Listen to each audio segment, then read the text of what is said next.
just He because you corrected haven't to entropy, discovered though. entropy doesn't The mean anything. problem is that entropy is measured in joules per Kelvin, Kelvin is an absolute scale. There's no such thing as negative Kelvin. So you can't have negative entropy. All right, if you logic it out, that's fine. No, it's not possible. Joules if you put a prefix on it, a word, joules, and made it a prefix. Joules are also an absolute scale. So you can't have negative absolute scale. It doesn't make any sense. Who told you anything about negative absolute scale? It's a word. Are you giving it your own definition? Sorry, no thanks. Does neg entropy need a container?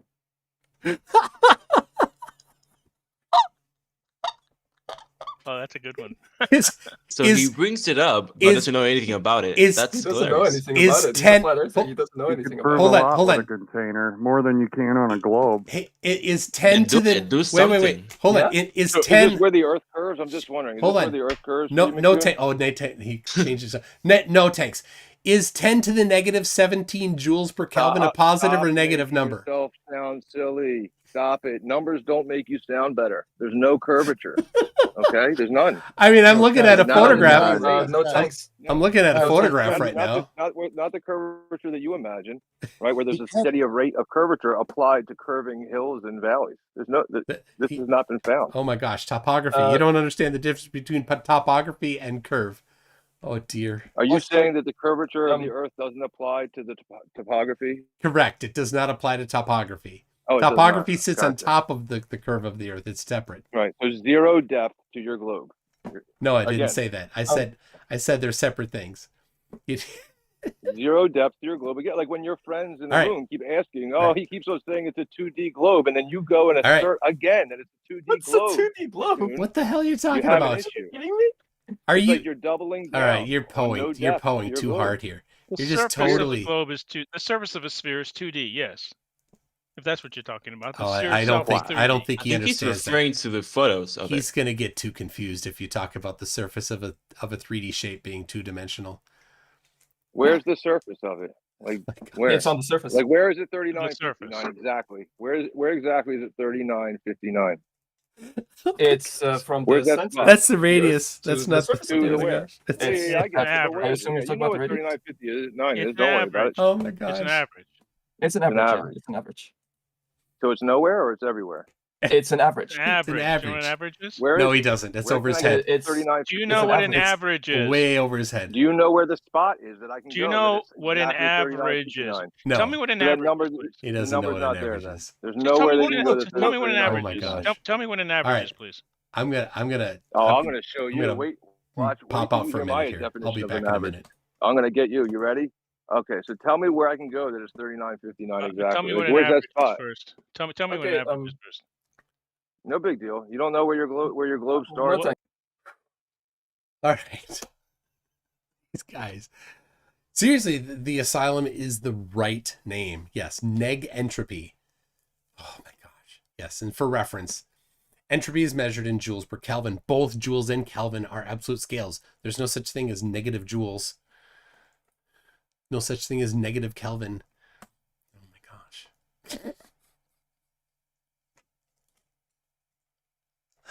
Oh my goodness. All right. A 2D sphere is a circle. Says Eric Burns. All right, let me read a few things here.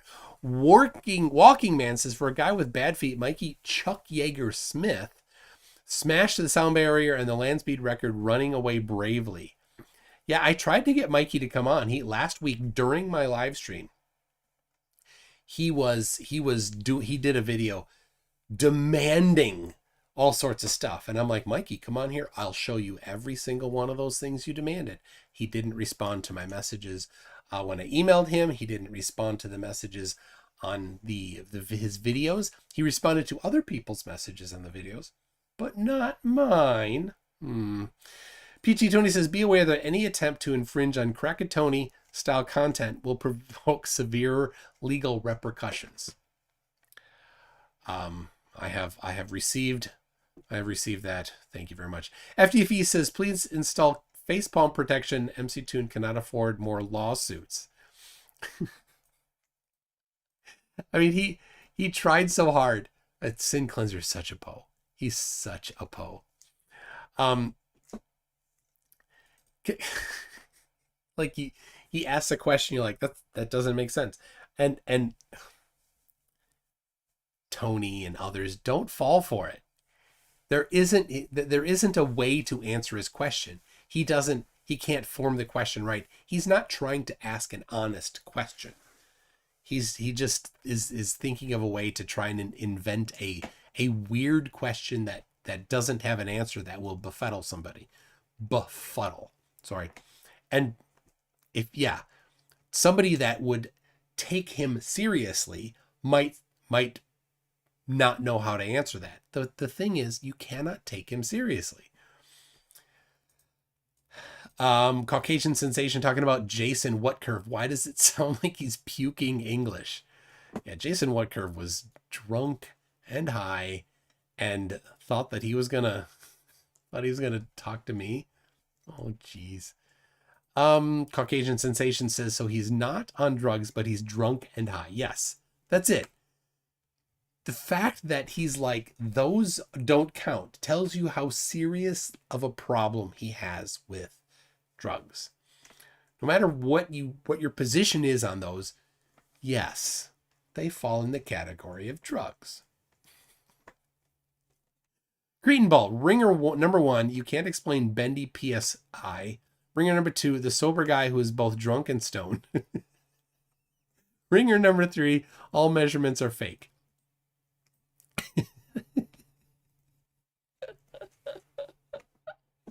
Oh, there's so many. That was so funny when he's like, was it No Tanks, or the Australian guy's like, yeah, and everybody chimes in. Like, guys, if you're going to ask for evidence, I'm going to give it to you. If you don't look at it, you're just dishonest. That's what I'm doing. I'm exposing you as being dishonest. Let's see. Lord Illuminous Pooh says, Sin Cleanser, how long is blue? Kuiper says, Sin Cleanser, what does the number 8 smell like? Pronounced Kipder. All right, Kipder, thank you for that. Fa of the QTube family, how much derp do the Flurfs have? They do have limitless derp. It's unlimited. I don't know where it comes from, but it definitely violates the first law of thermodynamics. It's a Rubik's says, you are too Minnesota nice to the Flurfs. I try. Caucasian Sensation says, Sink Cleanser implied others throughout history who've done measurements don't matter. Every person has to individually repeat everything, which is impossible. Yes. Well, right. It's all based on denialism, because as soon as you accept actual science, you discover that all science says that the Earth is a globe. So you know, it's one of the tactics is demanding that everything have been done themselves, because of course nobody can have done everything, right? You do one thing like, oh, well, where did that come from? Oh, where did that come from? You'll eventually run into something that person did not do, right? You can't have done everything. That's the history of science. Lots of people have done lots of stuff over history, and we rely on what they've done. So that's not science. So the answer to that is, which step of the scientific process is reject things that you didn't personally do? There is no step of the scientific process that says that. The other tactic is to redefine science as something that is not science. And that's what Oakley and crew have done. They've defined science. They use the word science to define what it is that they think right? Which is basically absolutely, completely impossible to do anything using the method that they've outlined. Nothing can actually ever be done using the method that they've outlined for what they call science. So nothing has ever been done scientifically according to their version, their word for science, right? Their redefining of it. So, you know, your smartphone, your computer, the fact that airplanes fly, none of these things were done using their method. They were done using a different method. The method we call science, not the method they call science. The method they call science is inept, can do nothing. So, Mindy Karen says, DMOC has good arguments, Sin Cleanser. Right. Next, you'll be claiming the Earth is flat. Chris Fun says, Google and Wikipedia also say the Earth is a sphere. Why doesn't Sin Cleanser accept this? That's a great question. Yeah, just when they just Google, they're like, are you refuting Google? No, Google's a search engine. It's the results. And I don't know about the results. Just because they have some particular answer doesn't make the results correct. Corrections 101 says Derpa Flurfa. Thank you for that. Trash Vulture Lies says, hey, Toon, sorry things fell through for tonight. So Trash Vulture Lies had a flurf on TikTok that wanted to debate, and we can't find the guy. Like his account is private. Like it's like protected, so you can't send him a message. He doesn't have videos, so you can't type on his videos. So you have to go find him out there somewhere in a video somewhere. But the video that he was talking with him on, we think might have been deleted. So we couldn't find the guy. Anyway, Liquid Flames says, it's like asking how much does 60 miles per hour weigh? Yeah, that's why I was asking, what are the units? What are the units in the answer? Because I gave him a number. He's like, that he didn't like that. Okay. What is it that you are looking for? If you can't say what you're looking for, then you can't ask the question. Steve6464 says, gravity pound, is that the opposite of space weight? Gravity pound. Many Karen says, to all flurfs, how flat is the Earth in degrees Fahrenheit? You're flat Earth experts. Surely you can answer. Esteban Ilabaca, I love that last name, says, Sin Cleanser, what's the volume of the magnetism in a fridge magnet? Ooh, that's a really good analog for what he's asking. The volume of magnetism. He's asking for the volume of gravity. So, perfect. Perfect analog. Borg Emporia says, can you convert meters per second squared into sheep units for us? So there's a problem with that. Mass is not defined, so that's a problem. Weight is defined in sheep units. Hold on, I'm going to have to bring it up now.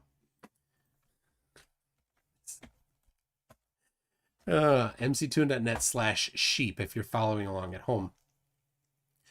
Let's see, length, depth, area, volume, velocity, acceleration, weight, pressure, electric charge, and time. So weight, yeah, there's no mass. There is 1 kudam is the weight of Oldie Sayich Makora's prize-winning ram, Yogan, the day it turned 27 years oldie in 1634, which is 331 pounds. But it can get converted to kilograms, but it's still a weight, not a mass. So, and a kudam joule is another unit as abbreviated capital C lowercase j, is the weight of one of Yoan's jewels the day he was turned into haggis, which is 3.1 pounds. Anyway, so it's a difficulty there. There's no direct mass, but the other problem is time in sheep units. The time in sheep units is 3 shakes of a sheep's tail. Unknown. You see, time is not well defined in sheep units. That's a problem if you want to convert meters per second squared into sheep units. And I love this. It says, there are no stupid questions, just stupid people. I give you flat earthers. Thank you for that, NA. Cretan Bull says, things that drop off in inverse cube. A flurf's IQ. And the answer to that actually is magnetism. Magnetism drops off in inverse cube. If you were here earlier. Fa of the QTube family says, holy word salad, Batman. Yes, that was Sin Cleanser. Oh my gosh. He is so Poe. Such an absolute Poe. Oh, D-Mock has gone berserk again. Somebody let him out of his cage. Oh, I see. He's unmuted. Oh, geez. Mark Beiser, is there a unit for enthalpy in sheep units? Good luck. Good luck. Good luck with that one. Many Karen says, take a whole bunch of brainometers and attach to different parts of DMOC. If any so much as twitch, throw them all in the trash. Oh, DMOC is so dumb. Lord Illuminous Poo says, welcome to your Telekinetics 101 final. You may begin by turning over your test with your mind. Jolene says, if you can dodge a wrench, you can dodge a globe. Thank you, Jolene. Ableist for 5 Canadian says, MC Toon, please tell Dim Orc who wonders where the curve is, that anywhere he stands on Earth, he is standing on the curve. You can't talk to him. That's the problem. He's like, he wants a side view of 1 foot above the curve. What the hell is that? That's just this way. Just looking that way. Like, what does that even mean? It's just gibberish. Bill McGuire says, how sideways is 11? How much purple is there? How much sadness is in Finland? Tell me in pounds. That's, yeah. Oh, jeez. PhD Tony. All right. So he comes in trying to take it seriously, and that's the problem, Tony. Says mass is resistance to acceleration by a force or generator of gravitational potential. Matter is defined as that which has mass and volume. Yeah, and of course, it doesn't matter. It doesn't matter. Those words don't mean anything to a denialist. So thank you for that, though, PhD Tony. Nate Walker says, Cuba from Florida. Oh, yeah. Can you see Cuba from Florida? Of course not. You can't. Why? Not because it's too far. And that's a. So they ruined their see too far thing. They don't get to say you can't see that far, right? So here, Key West, I'm going to measure distance. Key West to Cuba is 156 kilometers. So flat earthers ruined their ability to say you can't see Cuba from Florida when they found the 400-mile photo, right? If you can see 400 miles, you can see 100 miles, definitely. So why can't you see Cuba from Florida? No answer. If you don't have an answer, then there's your curve. That's because the curve is in the way. So, and yeah, so people go here. Let me do this. I'll grab, just go grab a bunch of these photos. I'll put them in here. Go grab a bunch if you're on the Discord server, and then just post them in one at a time. Download the low. You got to get the small version, and then just post it. Just fill it full of them. Mark Beiser, but how am I to do psychometric calculations using sheep units then? I don't know. The Scottish, ask the Scots. It's their thing. Lord Illuminous Poo says, I have a PhD in rockyology from Abide University. I don't need no instructions on how to rock. Here's a question. I quoted a song. Don't look it up. Don't type in those lyrics. Do you know who sang the song where the lyric is, don't tell me what I can and cannot do when I rock. Original material, my crew nonstop. There it is. Who can name that? Just name the artist. So I like that though. A PhD in rockology. One of my kids, when asked, what do you want to do when you grow up? He would say, I want to be a rockyologist. That's what he would say. He did not choose that career path so far. It's not Beethoven or Alice Cooper. It's not Frank Zappa. It's not Rick Astley. It's not LL Cool J or Suicidal Tendencies. You guys are way off. Oh my gosh. Barbsy says, show him the latest Russian weather pictures from Save It for Parts. Actually, I will post that in. I took a screenshot of it. There it is. There it is. I put it in the chat there. There is the Save It for Parts. That is a fantastic Barbsby. A fantastic video. If none of you have seen this, I pulled it up quick.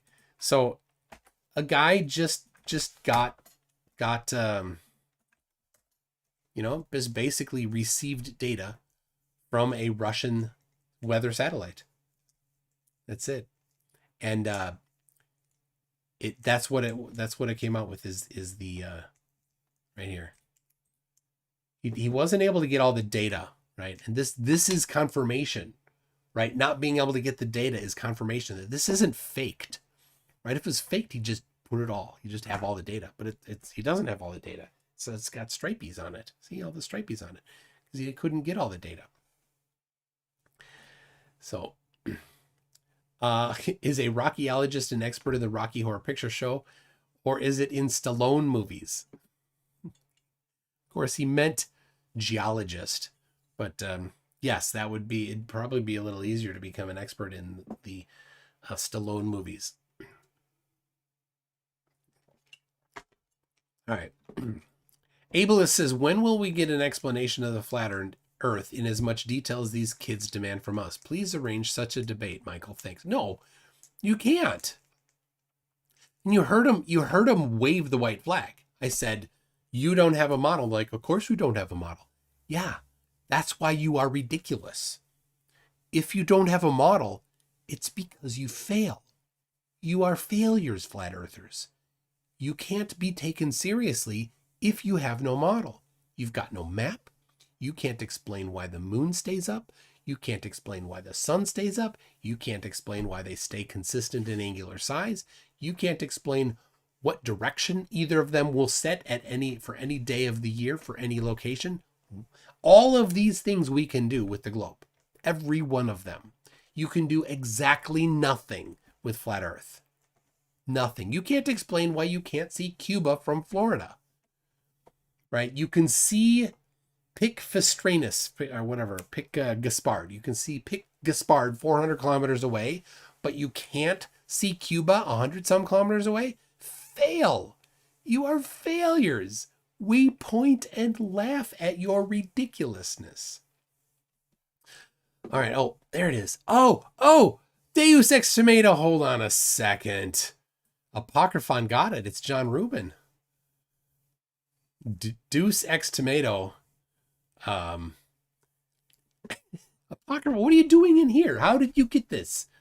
What you're supposed to be moderating that debate. Anyway, yes, it is a John Rubin. I, John Root, do promise you, the listener always do, keep it innovative. My name is John Rubin, and you've got my word on it. I don't know the middle words there that he said. I never looked them up, and they're a little mangled when he says it. Okay, I'm gonna go back in a little bit to just get just a little tiny bit more. All right. Walking Man says Mikey Chucky Anger Smith should be running past again shortly at Mach 1.2. His forced circumnavigation of the globe and is still accelerating. His fourth circumnavigating. Yes. Oh, Gen X Glober says the asylum is clearly full of first graders. Judy, you got this. Oh, do you really are the world's worst rapper? Yes. John Rubin is not the sandwich guy. But now here's the question. Deus Ex Tomato and Apocryphon, did you look it up? Or did you know? Be honest. Be honest. Darren says flat earthers are the reason there are instructions on the shampoo bottle. But they will read the instructions and say nuh-uh and start eating it.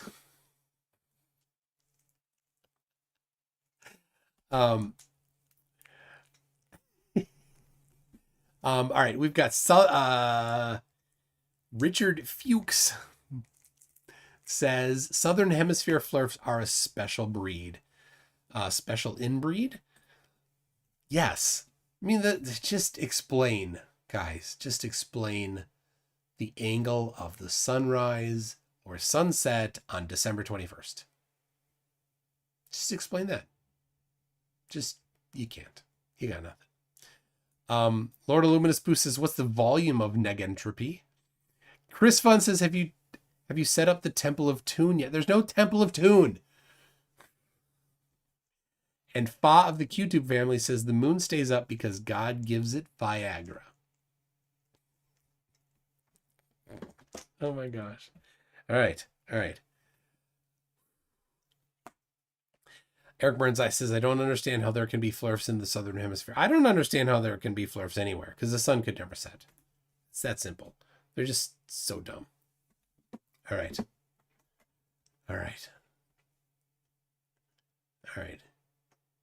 Sounds to me like we've got whatever forces are applying to Australian. Right, I'm good. I didn't really use that, but that's closer, better than a car Brian anyway. Leakey. But I was thinking that if it's a force, it's a constant acceleration, okay, then I should be able to apply that. If you want to use a gas pedal, whatever force it is, if it's a force that's constantly accelerating me in one direction, like down or lateral, then the air could slow me down. But what if it's a rocket and I'm just adding more and more force? Okay, I'm just accelerating using a constant force of the rocket. And so you're telling me that there's a terminal velocity of that rocket that's, I'm not saying the air's going to slow it down, but not stop it completely up at all. Oh my gosh. But that's all right. That's all good. Velocity only happens during free fall. Why are you talking about rockets for? Brian, let me ask you this. In every direction, right? Shouldn't it work in every direction? Brian Leakey, you're amazing. Hold on, before we go off on that, is that McToon back in the background? I hear that is me. I got a question for you, real quick, if you don't mind, from my chat. Mr. Psych Bear wanted to ask you. Actually, I have it right here on the sticky notes. Sorry. Ask McToon how using liquid in a container to create a false horizon works on a spinning water ball with no dip correction needed. To create a false horizon, are you talking about using like a water level within a tube where you get two ends of the level, so you can use that to establish horizontal at that point? Sounds like you are. So yes. You can use that it's a cheap way to establish horizontal at that point. You can use the theodolite. It's a more expensive way, but also more precise. So then you can sight across the top. Like they did with the pyramids, right? I don't know about the pyramids, but you can sight across the top of the two sections of the water in the tube, and you can see that with increasing elevation that the horizon dips more and more as you go up farther and farther. I used the theodolite app on my phone to do it when I flew in an airplane, though. So when they built the pyramids, are the pyramids sloping in one direction, or is it level in the middle at that point you're speaking of? Because they did use water level. Yeah, I don't know about the engineering of the specifics for the pyramid. So, but the length of the pyramid is not very long. So certainly less than 1 nautical mile. So certainly. Much less than that. I would say less than 1/100th of a degree of curvature across the entire length of the pyramid. So certainly within the margin of error. It'll be 8 inches though, from one end to the other, right? If it was let's say if it was a nautical mile, then the pyramids would be 8 inches lower at one end, right? But the pyramid's not a mile long. I'm just saying if it was. Yeah, it would be. It would follow the level line, which is a curve of the equipotential gravitational pull of the Earth. And none of the straight lines would be parallel either, right? Every row that they stack would technically be out of parallel, right? Well, you can have parallel curves. You can't have parallel geodesics. You can have parallel curves. Or great circles. You can have parallel straight lines, though. You can't have parallel straight lines on a globe, right? You can certainly have parallel straight lines. Can you? So when I say straight line, I mean great circle or geodesic. Do you mean on the Earth? Yes, you can have straight lines on the Earth. Do you mean in the strictly hold on? Do you mean in the strictly geometric sphere of which the Earth is only an analog of that? Then no, within the strict geometry. Within the strict confines of spherical geometry, no, you cannot have parallel lines. But you can have parallel. You can have parallel planes slice the sphere into like, for example, lines of latitude. Each of them is a circle. Right. So it might not be much, but whatever. But each of them straight lines of rows on the pyramid would be out of parallel. You could show on a lit up plumb bob. Yeah, and how precise of a measurement are you expecting here, Brian? What's the margin of what's the acceptable margin of error? I just want to make sure you accept your model before I scale it up to something else. You're going to scale up a pyramid? You're going to build something bigger than a pyramid? Way bigger. Wow. Wow. Well, don't let him trick you though, Brian. He just had you agree that parallel lines are actually just circles. That's retarded. No, in their model, that's what they do. They don't know what a circle is. Lines, oh my goodness. In their model, I'm just trying to get him to admit, which he finally did, that there's no such thing as parallel straight lines. Now, no, Brian, don't straw man me. Don't put words in my mouth. I was being very specific. I was really, really specific. Within the very strict confines of spherical trigonometry, of which the Earth is only an analog. So it's not speaking of the Earth, just strictly speaking of in the confines of spherical trigonometry, you cannot have parallel lines. Hey, McToon. Right. So you're disagreeing, bro. This ain't my guy for nothing. I'm just making sure you're agreeing with the model that you can't have parallel straight lines. I know that it's on the surface. No. You do not jump to the globe. I was, again, the second time I was very specific, and now the third time I will be very specific again. Be dishonest if you need to. I know you need to. I was specifically speaking within the confines of spherical trigonometry, of which the globe is only an analog. So this does not apply strictly to the globe. There, I gave even more specific. I'm not done yet. No, I'm not done. I'm doing this so that I can absolutely show how dishonest you are if you go there one more time. Me dishonest, bro. I'm asking. So questions. Brian, let me finish my statement.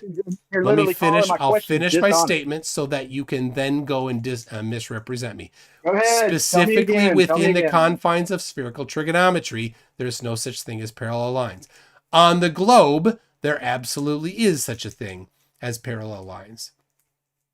Okay, now let me make it straight. So I don't want to accidentally lie with my questions again, Tim. So can I have a straight line, parallel with the equator, or would that line not be straight anymore?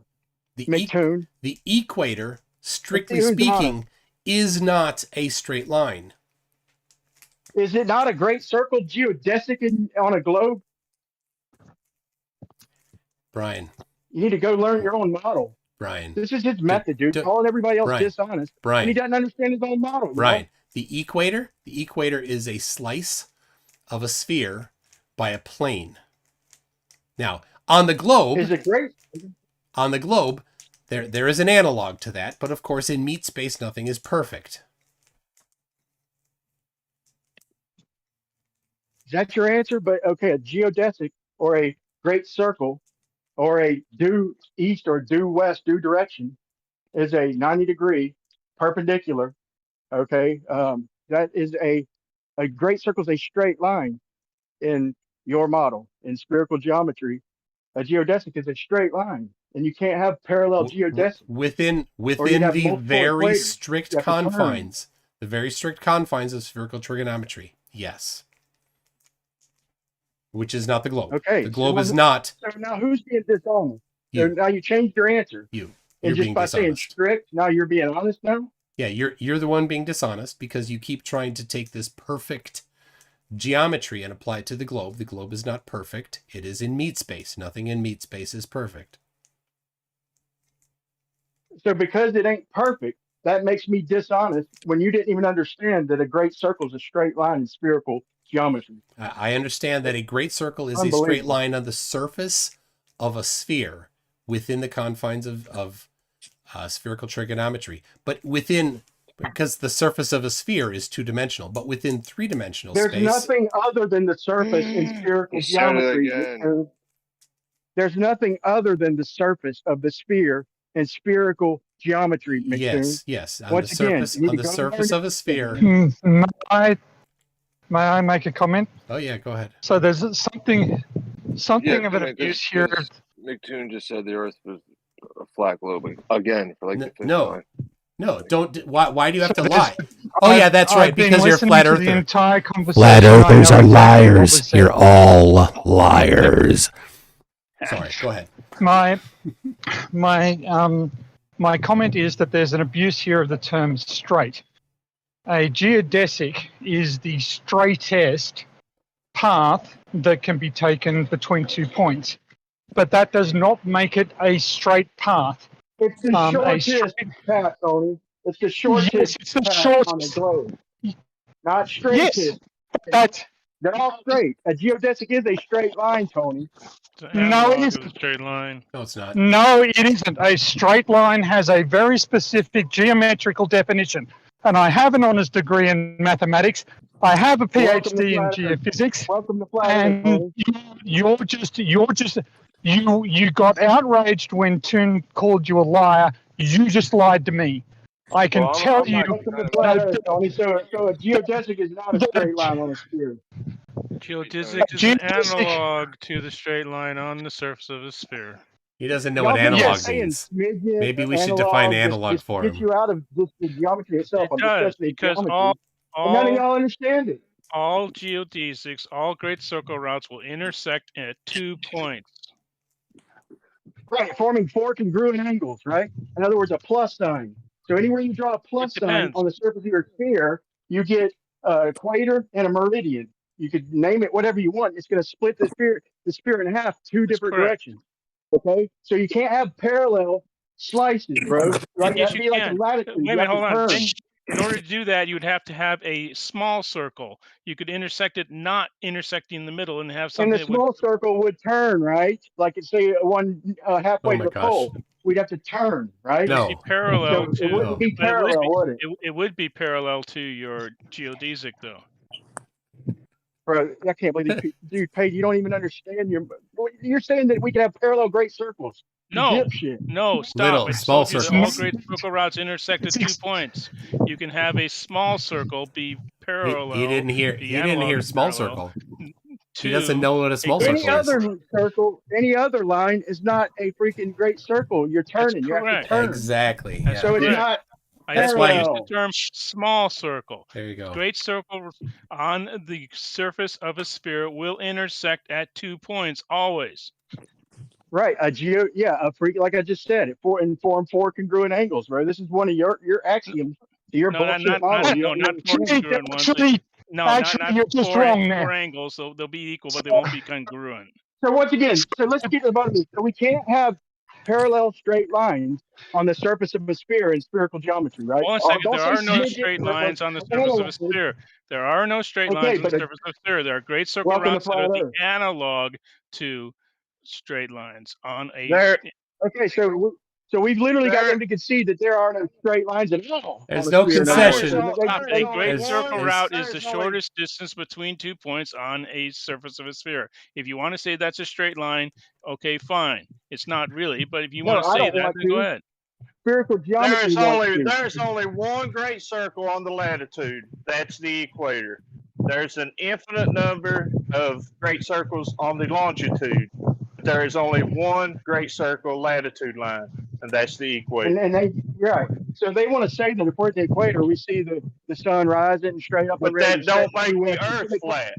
That's call it a just the straight way. line. No, Don't no, you? that's not Everybody necessarily changes. true because the No, equator you call it a is not straight line the all the equator. time, but Hold now on, you stop. just The sun, conceded. the ecliptic is not parallel to the equator. It's 23 You've degrees just off. conceded that a great circle is not a straight line in spherical geometry. You It's have. an Oh my analog gosh. of a You need to straight Oh my line. mute gosh. The yourself, bro. analog You is need the to mute shortest yourself, bro. distance. It's the analog to the straight line in that it is the shortest distance between 2 points. Tony said it's the straightest distance. Well, Now you're saying it's the that's shortest. one way of You saying it. shit straight? It's the same. Oh He my said we're gosh. saying the same thing using slightly different words. If you're too It's stupid to the understand same that, thing. then that's your problem, not mine. Okay, let's avoid descending to their level, but the definition of straightest and shortest coincide. That's what a geodesic is. Okay.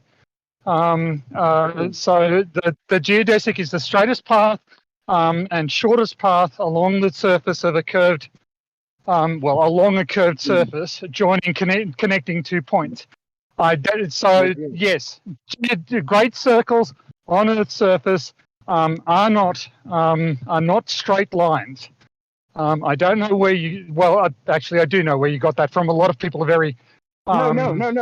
You're missing something, bro. Spherical geometry only applies to the surface of the sphere, Tony. So are you deviating right or left? When you're saying not straight, is it deviating right or left? Because you can't go up or down in spherical geometry. What the hell are you even talking about at Oh this my point? gosh. For fuck's sake, It's a the simple Earth question, is bro. not. Simple question. That's why You the Earth just said is it's not a not sphere. straight. Is it deviating right or left? Is the How about equator? up and down? Let me ask you a question. The equator is a great circle. Is it deviating right or left?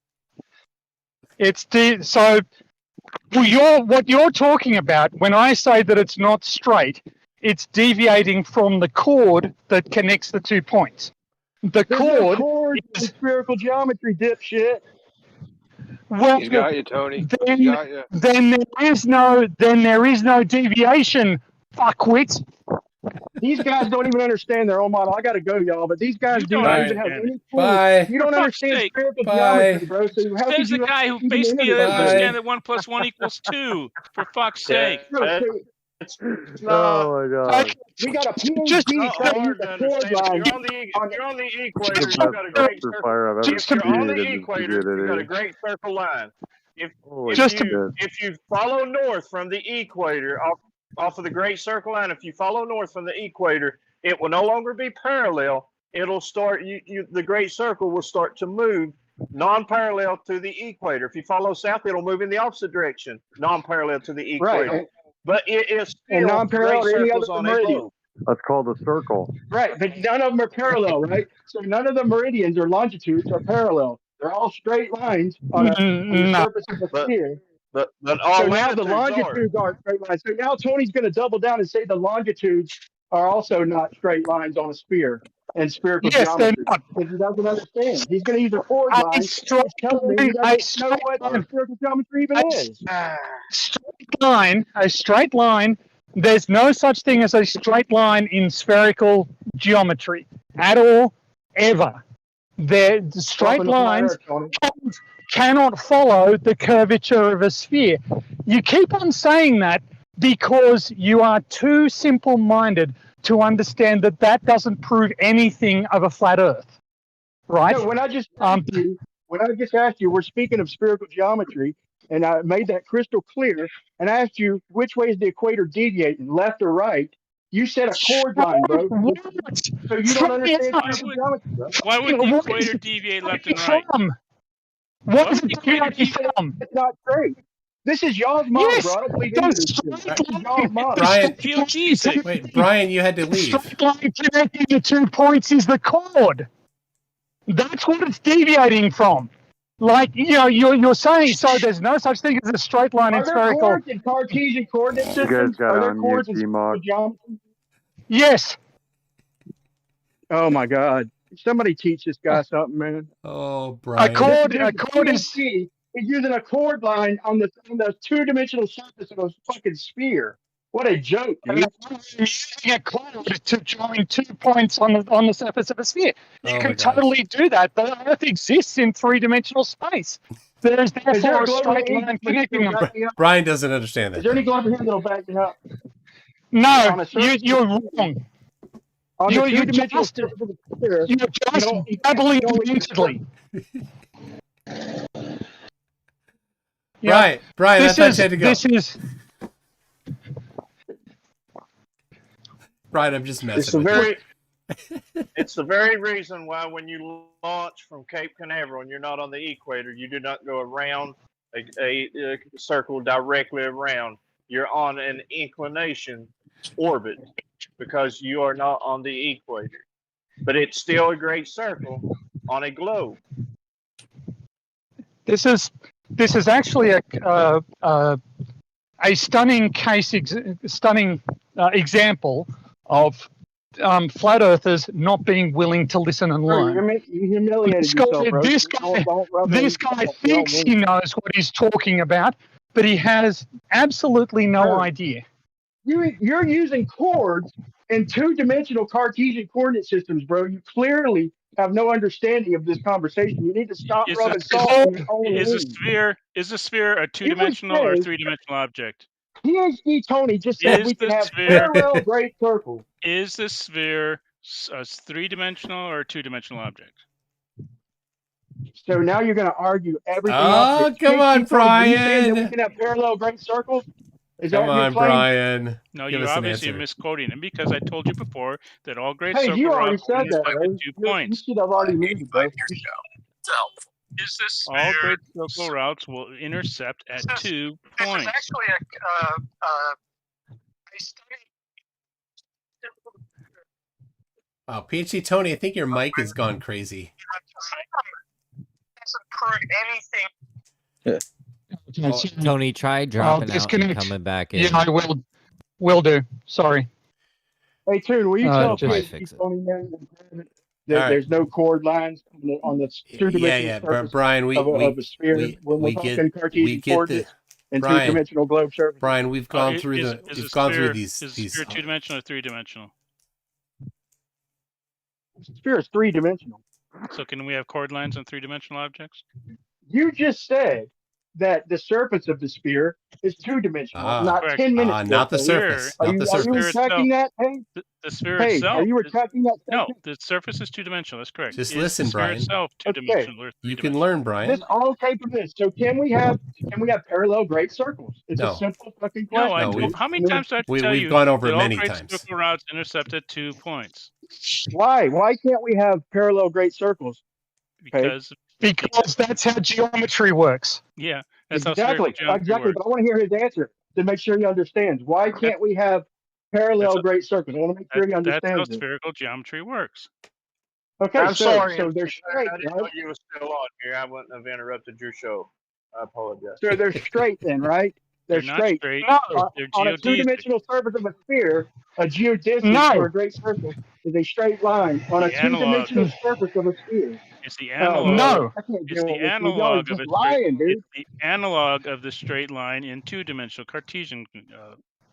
Hey, y'all are gonna have to take over. These guys are being dishonest, man. No, we're not. We're telling you exactly the truth.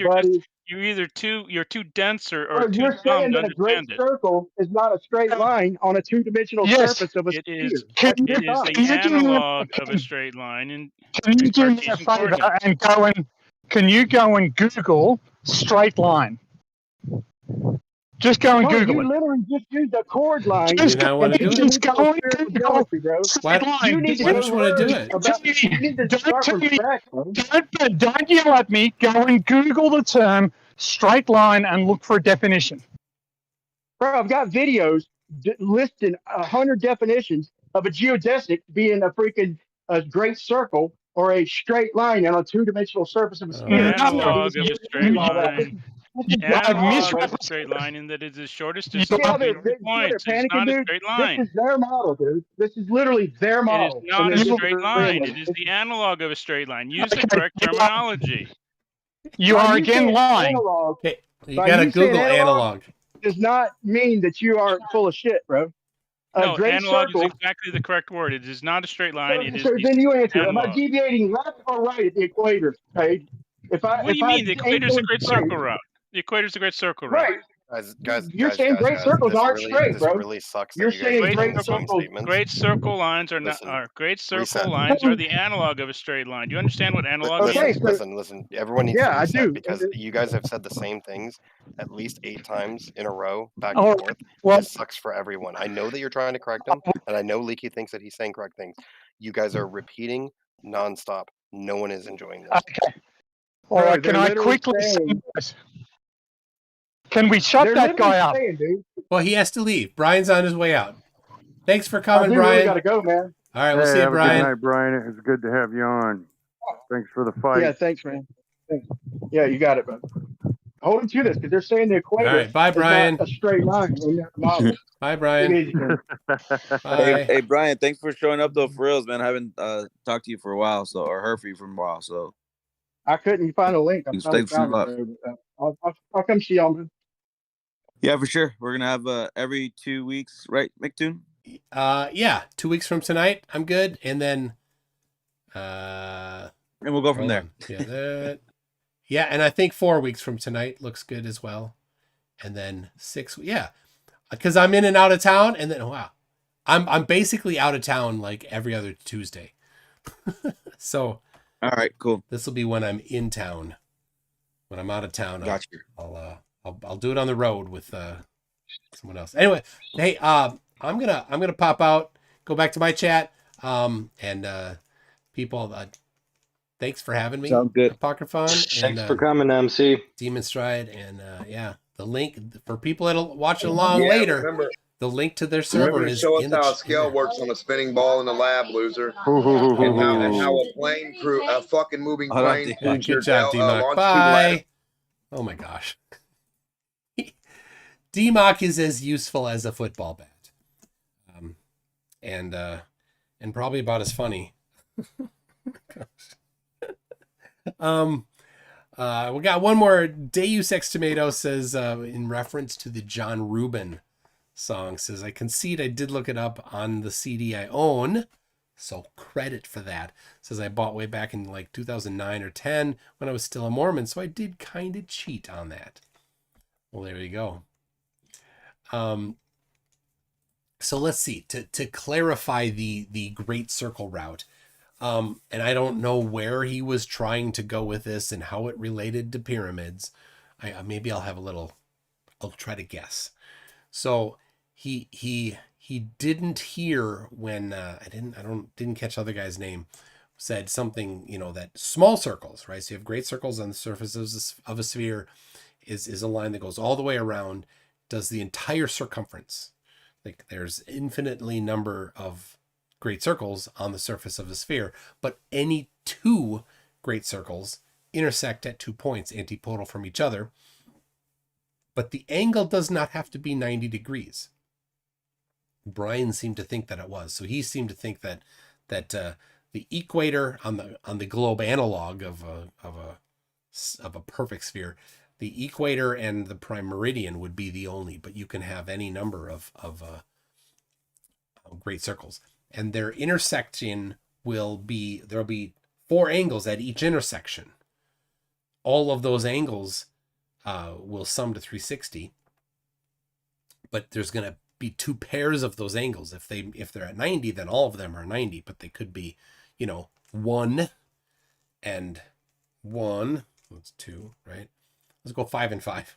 Make it easier. So there were just 10 more, right? So then it's going to be 360 minus 10, 350. So it's going to be half of 350 on the each of the other 2. Anyway, so they're all going to be equal pairs, not all congruent, like he was for some reason saying. I don't know what he was going. Anyway, so then let's see. What would he maybe be thinking about in relation to the pyramids? And he hinted a little bit at the pyramids, like how could the lines be parallel? So let me see. I looked up quick. I don't know if I think I closed it, but the length of a side of a pyramid. Let's make it giant, right? Let's make it 1/10 of 60 nautical miles. 6 nautical miles, right?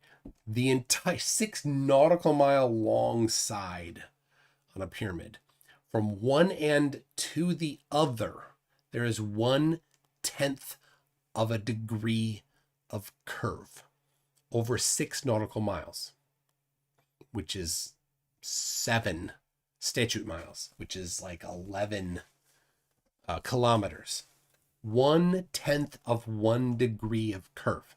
Now, across that entire distance, when building the pyramid, what kind of instrument might they have used that was sensitive to 1/10 of 1 degree, 6 nautical miles away, to 11 kilometers away? What instrument was sensitive to that? Of course, they didn't have any instrument that was that sensitive.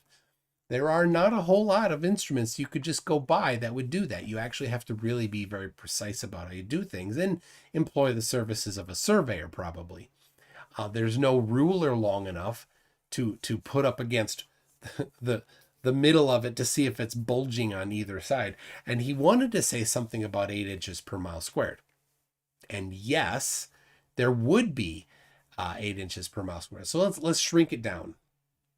Let's have that pyramid be, because sorry, we're in freedom units here, 2 miles long on the side. You take a perfectly rigid bar, put it on the middle, and then have it go out 1 mile in each direction. And then yes, 1 mile away that way and 1 mile away that way, there will be an 8-inch gap between the bar that is perfectly rigid somehow, magically, and the curving surface of this pyramid, if they were somehow able to make that pyramid equipotential to the surface, to the center of the earth. Good luck with that. I don't know where he was going with that. None of this matters. All these types of engineering questions are just ridiculous. So let's see. Guess that imaginary gotcha, says Real Cygnus. Yes. Peyton Asseshield, who was in there, so says he thinks that only the equator and the latitude lines can be great circles. In fact, there are an infinite number of great circle routes. Yes. He does that. That was quite obvious. And of course, Peachy Tony, being the nice guy that he is, was trying to take Brian Leak seriously, trying to imagine that Brian was asking an actual honest question. He's not. He's looking for gotchas. That's all he does. Right? That's all he has. That's all any of these flat earthers have. They admit that they don't have a model. You lose the second that you admit that you don't have a model. Because this is very important, because it's a religion then, right? If you don't have evidence to support your position, it's a religion. And I'm not just saying that. That is from somebody that debates this a lot. Let me see if I can find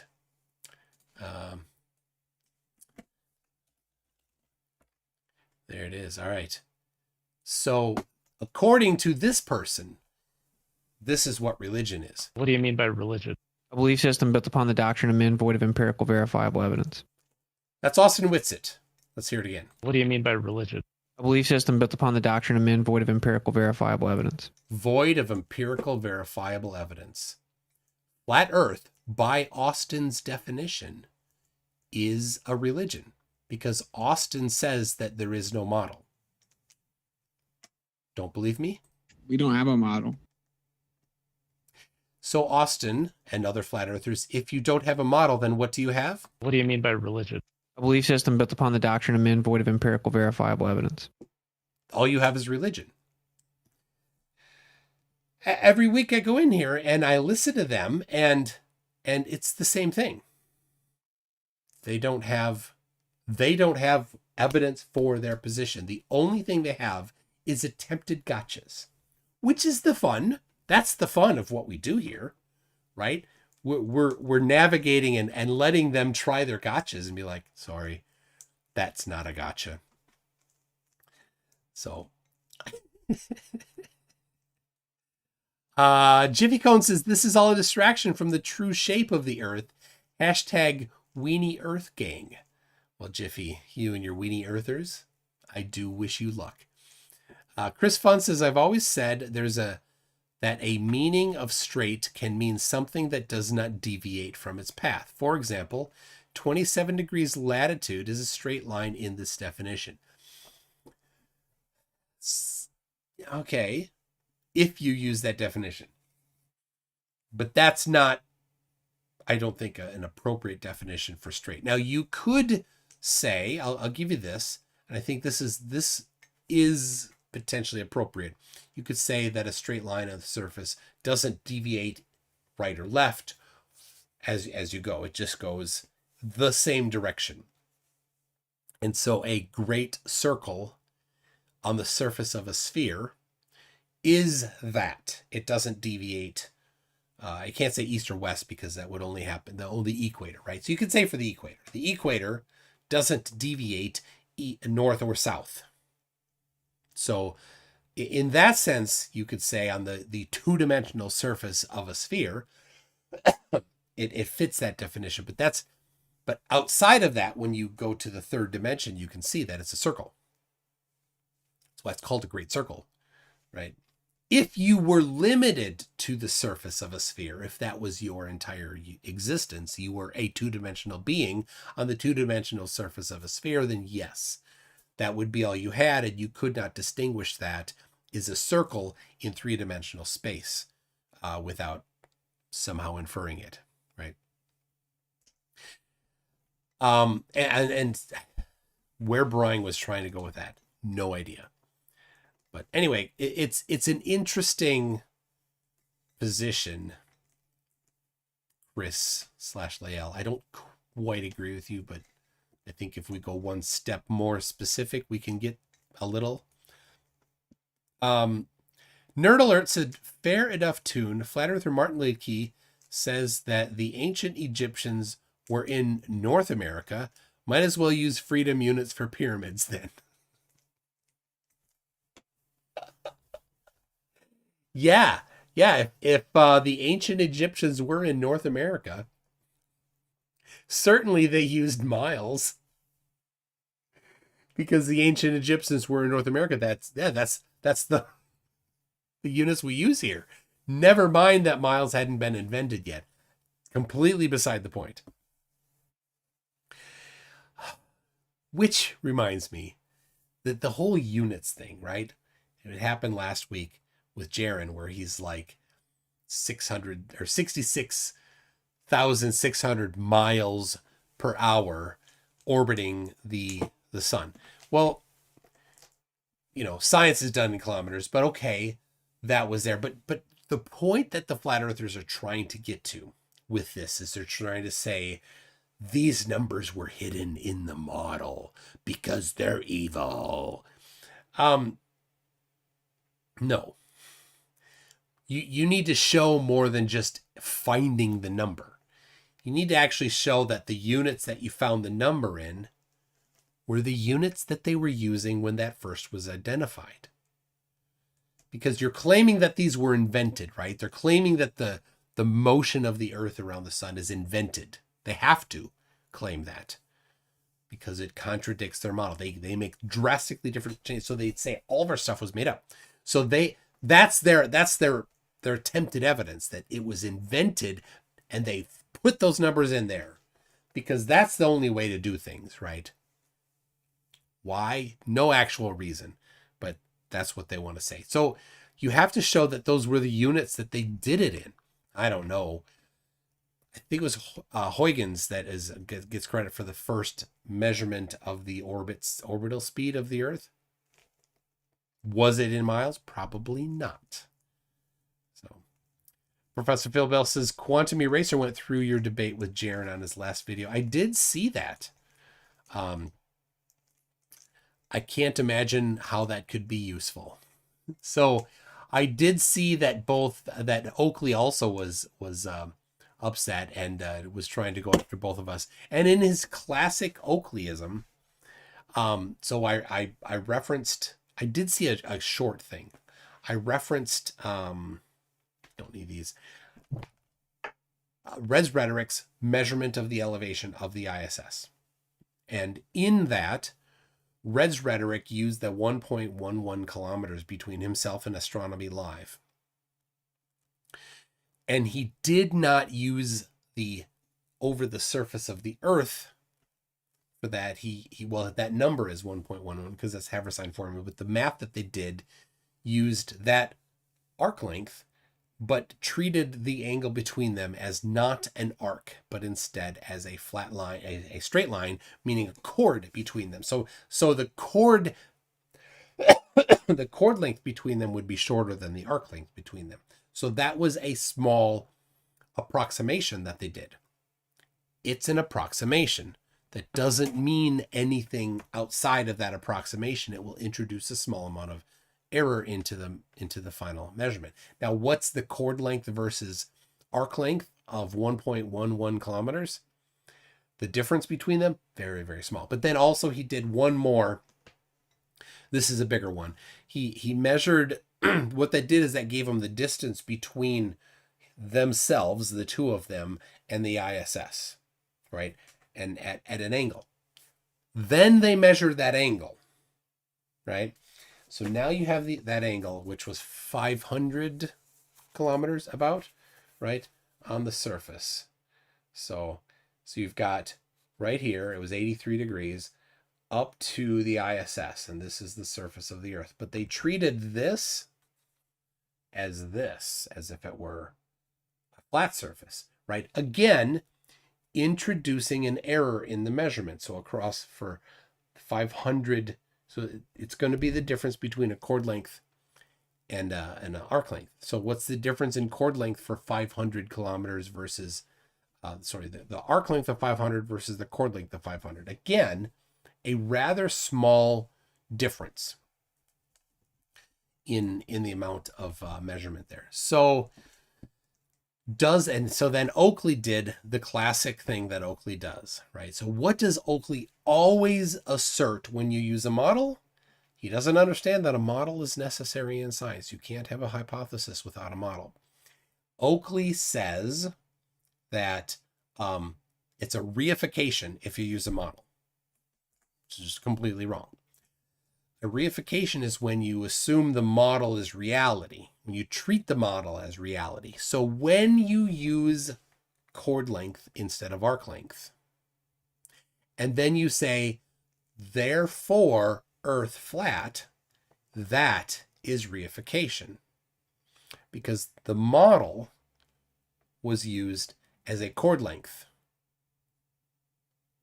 He's assuming, or he's treating the model as reality. That is reification. See, it's like so many flat earthers. They're projecting what they're doing. He constantly accuses everybody of doing reification fallacies, but that's what he does.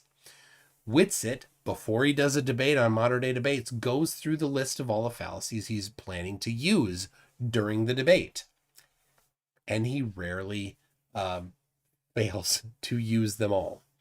So, all right, let's see. Round Thinker says, Ole Romer measured the ratio between the orbital speed and the speed of light to be about 9,500. Oh, interesting. So now, but that didn't output the orbital speed, right? That would be because of aberration, correct? I think so. Anyway. Let's see. Lael says, can I join you to better explain what I meant? All right, Lael, are you on my Discord server? Rather than send a link, I'm going to jump into my voice chat on my server. Let's see, where is it? Voice. Let's see, debate text, mods chat, general. All right, there is a general shoot the poop. I'm in there. Lael, if you want to come in, you can come in, and you can explain it on my Discord server. I got my earbuds in even, so I'll hear when you get there. And I recently learned that Ole Romer, Round Thinker, created his own temperature scale, and he used the freezing temperature of water as 7.5 degrees Romer. And I think I'm correct that his reasoning was that he lived in the Netherlands, or Denmark, wherever he lived, one of those countries, maybe. He did not want to use negative units. So he used the freezing point of water as 7.5 so that the air temperature in his country would never go to 0, which probably has happened. And I don't remember where he put the other point. You need 2 points to create a temperature scale, and then you need some interpolation between them. So, all right. I see Lael is here. All right. So to better explain what, for a long time now, the definition I'm using for straight, and I kind of did it there, but I didn't want to do it all because it costs a lot of money to put all those characters, is a straight line is a line that does not deviate from its path and is equal distant from the center of the earth. And under that definition, any line of latitude would fit under that definition of being straight. And yes, it does form a great circle on the surface of the sphere. Well, that forms a small circle. The only great circle line of latitude is the equator, but all the other lines of latitude are small circles. But okay, so deviate from its path. So deviate from its path would be not turning left or right, or defining path as being on the line of latitude. Well, okay, defining it as being the line of latitude. So if it's exactly 27 degrees, if any point during that path it's at 27.1, then it's deviated from its path. But it like the center, like I always give the example of the center line on a basketball. It's the same exact measured from the top of the basketball to the bottom of the basketball in the very center all the way around. It's straight and it's directly equal distant from the center all the way around. So therefore, in 2 different ways. Yeah, well, that's also an equator of the basketball, but move off the equator of the basketball to 45, halfway between the equator and the pole that you defined. And in order to stay on the 45-degree line of latitude, you'd have to constantly turn left or turn right, depending on which direction you're going around it.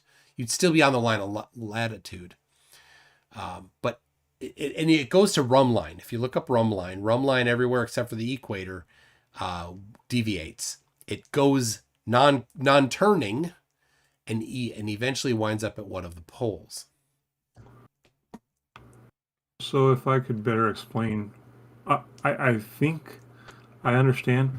Say at the equator, the radius of the Earth is 3959, and at 45 degrees, the radius of the Earth is now 3954. Yeah. Well, from the center of that point to the line of latitude would always stay equal distant from that point, that line of latitude, I mean. All right. Does that make sense? So it'd always be around the great circle route. It'll always be the same distance to that from the center of that point. It's still a small circle. And I get what you're saying, but I just can't agree with it. So I may be misspeaking about calling it a great circle. I've always understood a great circle to be anywhere on Earth to travel around to reach that exact point is a great circle. Oh no, route. A great circle is a route that follows the total circumference of it, so it stays on the circumference. It has, and a great circle will bisect a sphere into 2 equal parts. If you were to put a plane, so actually they usually go the other direction. If you take a plane and you bisect a sphere equally, so that both halves are equal, then that line of bisection is a great circle. But you can bisect it, right? So if that's your one spot, I hope you're looking at the video. If you bisect it anywhere parallel with a parallel plane to that first one, you'll get a small circle. Okay, yeah. There you go. I understand what you're saying. So going along a line of longitude, you're saying bisecting it that way, you would get a small plane. A small circle is the term, yeah. A small circle, sorry. Yeah. Yep. Except at the 0 mark, because that would be the largest circle. Would that still be a great circle, or would that be a small circle? Yeah, the largest circle is the great circle. Okay, so a line of longitude, the 0 mark of the line of longitude, or the meridian, would be a great circle route. Yeah, but there's infinitely many great circle routes too, because you can bisect it in from any angle. Okay. Yeah, Daryl Frost is saying better off using the term geodesic. It does not have to be a great circle. Yes, a geodesic can be a great circle or a small circle. So. Okay. I don't like using the word geodesic because I don't completely understand it. Yeah. And I try to keep things as simple as possible. Yeah. And sometimes I think it's simple, but other people may not see it the same way. So it is, see, I think a lot of people don't use the term geodesic. So I totally understand not using it because it's not something that people have defined well in their heads. So when you use it, they're like, I don't quite know what that means. So I prefer to use terms that people relatively know or know relatively well, so that the vocabulary doesn't have to get complicated. But yeah, it's difficult to do that in this. Yes. Because geodesic is the correct term, and it's less ambiguous. There's probably still some ambiguity. PT Tony says small circles are not geodesics. Daryl Frost says geodesic end arc of a great circle. So anyway, all right. All right. Yeah. Thank you. Yep. All right. Thanks, Leo. All right. Well, PhD Tony said, I love this. My apologies, but I needed to reassert the Krakatoni brand. I think you have Krakatonied your microphone. If you listen back, you might hear that your mic was, I think, damaged. So anyway, you might want to check into that. So there is a debate in the chat about what Daryl Frost said. So Daryl Frost is a bit of a naysayer sometimes, but I like him. He's not a flurf. Sometimes he gets accused of being a flurf because he's disagreeing with me. It's perfectly fine to disagree with me. I definitely make mistakes, and if I do, I am happy to find out about it so that I could avoid making those mistakes again. So I do appreciate everybody that is critical of me. I don't want to be wrong, and so having somebody be critical of me it's uncomfortable to have somebody be critical of you, isn't it? But I have a desire to be correct. So if I'm wrong, tell me about it. Anyway, so what was the thing? Let's see. PhD Tony says, by definition, a line in geometry is of infinite length. So yeah, and so I've seen the terminology that they use for a line on the surface of a sphere. They call a lune, L-U-N-E, sometimes. That term, I don't know if that terminology is really that popular though, because I don't see it in use in many places. If you go and read on spherical trigonometry, you will run into it, but I think more often I have seen just line. So it is infinite in that a line being a great circle or the great circle line. Because, hold on. See, there are different definitions for line. And so this actually, Nathan Roberts, I debated in 2019, 4 years ago. Yeah. Good night. My wife's going to bed. One of his proofs that he says that the Bible says, he's big on the Bible saying that the earth is whatever shape he hopes it to be. he quotes a verse that says something, all my lines will be made straight, right? My paths will be made straight. I think it's from Proverbs. And he's like, oh, well, you can't have a straight line on the surface or on the surface of a sphere. You can only have a straight line on flat Earth. Like, that's not at all what it means. But here, this right here, people will say, you could say this is a line. This is from a while ago. This is the United States, right? United States, Florida, Lake of the Woods. It's from 2 weeks ago with Daniel Bland. Is this a line? By some definitions, it is. In geometry, the more rigid definition of line is non-curving, and it goes infinite. A line segment then has a different definition, right? It has endpoints, one or more. So, anyway, that was Nathan Roberts. Goof. Professional Nobi says, hey, Toon, it's Flurf Hunter. Sorry about the Flurf I contacted you about when things got real for him. He bailed, and I haven't seen him since you confirmed in the email you sent me. Yes. All right. So, I love this. He brought us Marissa. Thank you, Professional Nobody / Flurf Hunter, for bringing us Marissa. Amazing derp. And so he had found somebody else and is like, oh, hey, let me connect you. But this other person hit the road running. So Round Thinker says in 1 Kings, there's a reference for a circumference of a circle as a line. Interesting, which is a great circle. So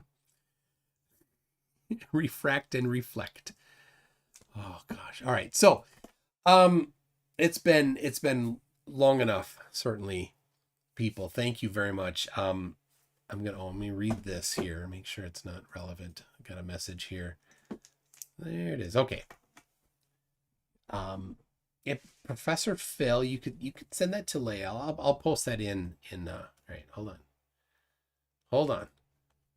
Lael, go to my general chat. This is from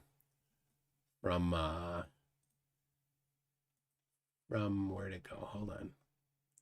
General, this is from Professor Phil Bell. For you, if you're on my server, there you go. You can find it. Darfrost, science questions, science. It is what it does. MC Toon, and what you do as well. It's all good because that is science. Yes. Science is imperfect. Everything in meat space is imperfect. I said it a few times tonight. And what book did I get that from? The final quiz question of the night. Without looking it up, meat space. Where did I get that term? What book? Next week. Okay, so tomorrow I might do something. Tomorrow. Be looking out for a notification coming up. Just a fun one, not a debate. Next week, I've got Dion Smo. I'll be on the road, and I will have Smo. Smo will be in the house. He sometimes has a little challenge doing his his schedule, but hopefully it'll work out. Forte said, where did I get the religion sound clip from? That was from the Earth Awakening server. They stream all their stuff to YouTube. So that was on the Earth Awakening server. I don't know exactly when. Actually, I can tell you what. While people are looking up meat space. Yes, I'm saying meat space. Nope, nobody has the answer yet. Oh, hold on. Don Giovanni. That's not what I was thinking. But it could. Hold on. All right, I got it. I'm too many things. I got to push another thing on the stack.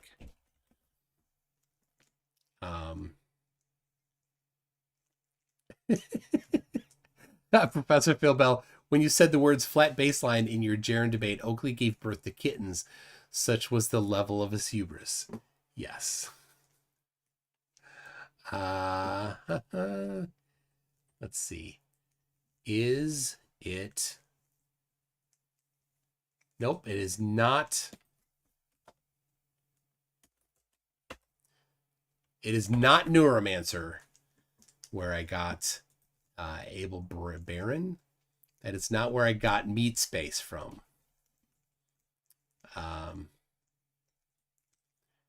So let me check.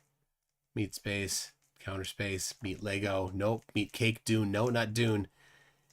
Oh, there it is. There it is. Sleet.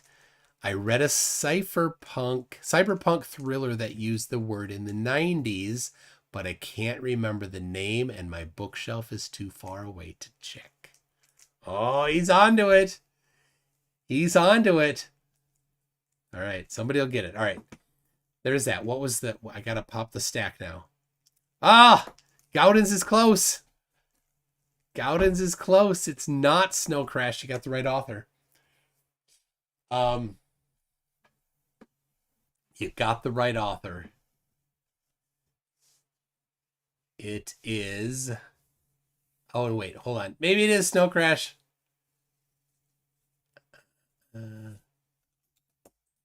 He did use it in there probably, but it is Cryptonomicon. Cryptonomicon. Yes, Neil Stephenson or Neil Stevenson. So that is it. Daryl Frost, FIFO or LIFO stack when you pop. It's LIFO, of course. LIFO stack. Tony says, I'm happy to report that my microphone is still functioning, but now I have a headache.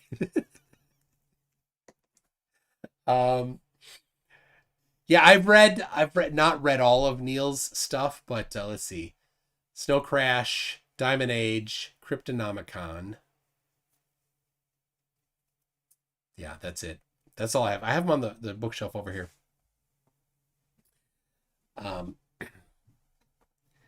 So I enjoyed both Snow Crash and Cryptonomicon. Cryptonomicon is probably my favorite of the three. The Diamond Age, it didn't strike me the same, but I did love Cryptonomicon. Super good book. Oh, I love that book. All right. Let's pop in the stack. Oh yeah, the Witsit saying that. So I think I can find it. I think I can find where he said that. So let's see here. Let me play it again so I know what he said, and then I'm going to see if I can find it. He said... What do you mean by religion? A belief system built upon the doctrine of men void of empirical verifiable evidence. All right. So now, can I find that? All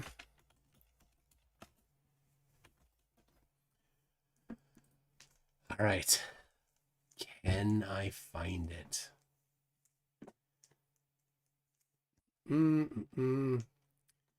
That might be hard to find.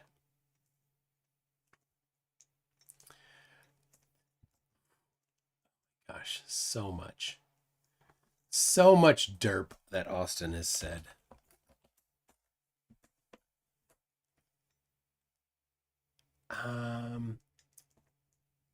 Well, he may have said it several times. I write software. Just so you know, I write software. So, there it is. He said it in Schooling Globers episode 16.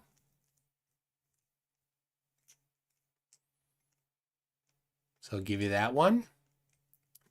But he did, the one I played, I got from the,